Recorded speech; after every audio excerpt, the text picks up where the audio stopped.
dans cette vidéo, tu vas apprendre à calculer le taux global d'évolution et le taux moyen d'évolution. Donc on va commencer par définir le taux global d'évolution. Donc le taux global d'évolution correspond à deux évolutions successives de taux respectifs T1 et T2. Et donc c'est le réel grand T tel que 1 plus grand T est égal à 1 plus T1 facteur de 1 plus T2. Donc si on isole grand T de cette relation, eh bien ça nous donne grand T égale 1 plus T1 facteur de 1 plus T2 et moins 1. Donc le 1, on l'a passé dans le second membre. Voilà, donc on va voir un exemple d'application pour mieux comprendre cette définition et on y reviendra à chaque fois dessus. Donc regardez, pendant la période des soldes, le prix d'un article baisse de 40%, puis de 10%. Quel est le taux d'évolution global? Alors, on va essayer de trouver, donc, au total, de combien cet article a baissé, en fait. Comme cet article baisse de 40% puis de 10%, est-ce qu'au total, est-ce qu'il a baissé de 50%? Eh bien, on va voir que non. Eh bien, ça ne s'additionne pas. D'accord? Donc ça, c'est quelque chose qu'il faut retenir. Les calculs d'arithmétique classique ne fonctionnent pas pour les pourcentages. Là, on va voir, donc on va commencer par calculer le coefficient multiplicateur global. Mais il faut savoir que d'abord, grand T, eh bien, c'est notre taux global d'évolution dans la formule grand T. Et T1, eh bien, c'est la baisse de 40%, et T2 correspond à la baisse de 10% dans notre exercice. Vous voyez, pour identifier, eh bien, T1, T2 et grand T par rapport à l'exercice. Donc, on va calculer le coefficient multiplicateur d'une baisse de 40% et le coefficient multiplicateur d'une baisse de 10%. Eh bien, le coefficient multiplicateur d'une baisse de 40%, c'est 1 moins 40 sur 100. Eh bien, et le coefficient multiplicateur d'une baisse de 10%, c'est 1 moins 10 sur 100. Donc ça, je vous l'explique dans une autre vidéo. Et donc, quand vous avez donc des évolutions successives, eh bien, il faut les multiplier entre eux pour trouver le taux global d'évolution. Voilà, donc le coefficient multiplicateur, eh bien, se calcule ainsi. C'est égal à 1 plus grand T, et donc c'est égal à 1 moins 40 sur 100, facteur de 1 moins 10 sur 100. Donc si on fait le calcul, on arrive ici à 0,6, et ici, cette quantité, ça fait 0,9. Donc 1 plus grand T, c'est égal à 0,54. Donc le taux d'évolution globale est grand T égale 0,54 moins 1. Le 1, je le passe dans le second membre, vous voyez. Et donc on arrive à moins 0,46. Et comment interpréter moins 0,46? Eh bien, comme c'est négatif, donc ça veut dire que le prix de l'article a donc baissé de 46% au total. Vous voyez, vous décalez la virgule de 2 rangs vers la droite.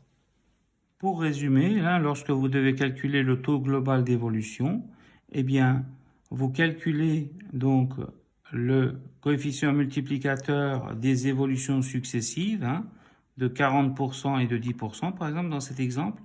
Donc, le coefficient multiplicateur pour la première évolution, le coefficient multiplicateur pour la deuxième évolution, et ensuite, vous les multipliez entre eux, et vous faites moins 1.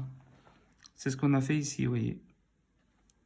Et donc, après, vous multipliez par 100 la valeur décimale que vous trouvez, et vous trouvez le taux global d'évolution en pourcent. Et donc, vous aurez compris que si grand T est négatif, c'est une baisse. Si grand T est positif, ce sera une augmentation. Et je vous rappelle que vous avez en barre d'infos un lien sur une vidéo qui vous explique le taux d'évolution successif. Regardons maintenant le taux moyen d'évolution. Eh bien, il correspond à deux évolutions successives de taux respectifs T1 et T2. eh bien, c'est le taux TM, on va le noter TM, hein, le taux moyen d'évolution, qui, répété 2 fois, eh bien, fournirait le même taux global grand T.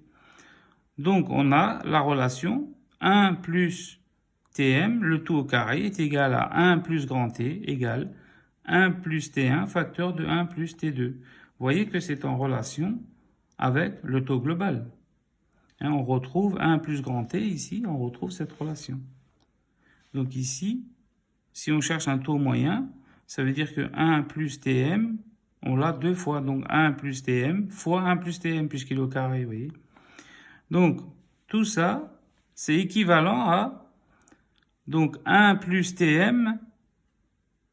Tm, je vous rappelle, c'est le taux moyen d'évolution. Ben, c'est égal à la racine carrée, puisque on enlève le carré, donc on prend la racine carrée de cette quantité, du second membre. Racine carrée de 1 plus T1, facteur de 1 plus T2. Et donc, si on veut isoler Tm, eh bien, on met le 1 dans l'autre membre, il change de signe, ça devient moins 1, vous voyez. Donc, Tm est égal à racine carrée de 1 plus T1, facteur de 1 plus T2, et plus loin, moins 1. Appliquons maintenant cette formule dans cet exemple. Vous voyez, donc, on nous dit que le premier mois, un prix augmente de 20%. Et le mois suivant, mais il augmente encore de 60%. Et donc la question, c'est quel est le taux d'évolution moyen mensuel? Donc, il augmente d'abord de 20%, puis de 60%. Donc on pourrait penser que, est-ce qu'il augmente de 60 plus 20, ça fait 80. Donc si on fait la moyenne, on divise par 2, ça fait 40. Est-ce qu'en moyenne, il a augmenté de 40% mensuellement? Eh bien non. Je vous rappelle que les calculs d'arithmétique classique ne fonctionnent pas pour les pourcentages. On va voir que, en moyenne, ça n'a pas augmenté de 40%. Donc, on va corriger l'exercice. Il faut commencer par calculer le coefficient multiplicateur global qui se note Cm égale 1 plus grand T. C'est comme dans l'exercice précédent, hein. Donc, le coefficient multiplicateur correspondant à l'augmentation de 20%, c'est 1 plus 20 sur 100. Et on le multiplie par le coefficient multiplicateur qui correspond à l'augmentation de 60%. C'est 1 plus 60 sur 100. Donc on les multiplie entre eux. Et tout ça, ça vaut 1 plus Tm au carré. En fait, ça fait 1 plus Tm fois 1 plus Tm, vous voyez, puisque on cherche un taux moyen d'évolution. Donc, maintenant, regardez, 1 plus Tm au carré, je le mets devant. Donc, ça nous fait 1 plus 20 sur 100, ça fait 1,2. Et 1 plus 60 sur 100, ça fait 1,6. Donc, 1,2 fois 1,6, ça fait 1,92. Donc, maintenant, j'enlève le carré. Donc, 1 plus Tm est égal à racine carrée de 1,92, vous voyez. Et donc, j'isole Tm maintenant, regardez. Le 1, je vais le mettre dans le second membre. Donc, il va changer de signe. Donc, Tm égale racine carrée de 1,92 moins 1. Et ça vaut environ 0,3856. Donc, le taux moyen mensuel est d'environ 38,56%. Vous voyez, on décale la virgule de 2 rangs vers la droite pour trouver les 38,56%. Eh bien, un prix qui augmente le premier mois de 20%, puis le mois suivant, il augmente encore de 60%, eh bien, c'est la même chose que, eh bien, le premier mois, ce même prix augmente de 38,56%, et le mois suivant, il augmente encore une fois de 38,56%. Donc, pour résumer, quand vous voulez calculer le taux moyen d'évolution, bon, je vous conseille pas d'apprendre cette formule par cœur, hein. Bon, si vous voulez le faire, vous pouvez. Mais il faut commencer par calculer donc le coefficient multiplicateur global des deux évolutions successives. Vous voyez, on commence par ça. 1 plus 20 sur 100 fois 1 plus 60 sur 100. Et vous écrivez que c'est égal à 1 plus le taux moyen d'évolution au carré. Donc une fois que vous avez cette relation, Vous arrivez à ça, vous voyez? Ça nous fait 1 plus le taux moyen d'évolution au carré égale le produit des deux coefficients multiplicateurs. On les multiplie entre eux, hein, je vous rappelle.